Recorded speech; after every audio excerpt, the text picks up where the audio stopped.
Hello everyone, welcome to my new daily blog. দেখতে দেখতে প্রেগনেন্সির 8টা মাস কমপ্লিট করে ফেললাম। বেশ অন্যরকম একটা অনুভূতি হচ্ছিল।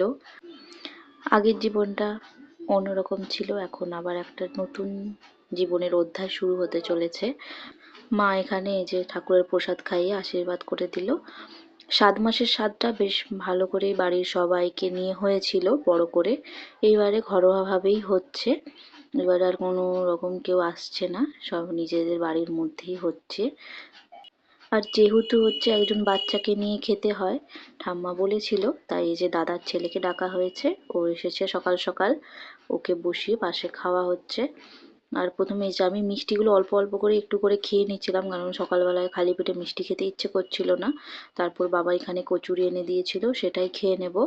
আমাকে খিদেও পেয়ে গেছিলো প্রচণ্ড, কারণ জানি। চলুন খেয়ে নিই। আজকের ভিডিওটা এখানে শেষ করছি, দেখা হচ্ছে নেক্সট ভিডিওতে।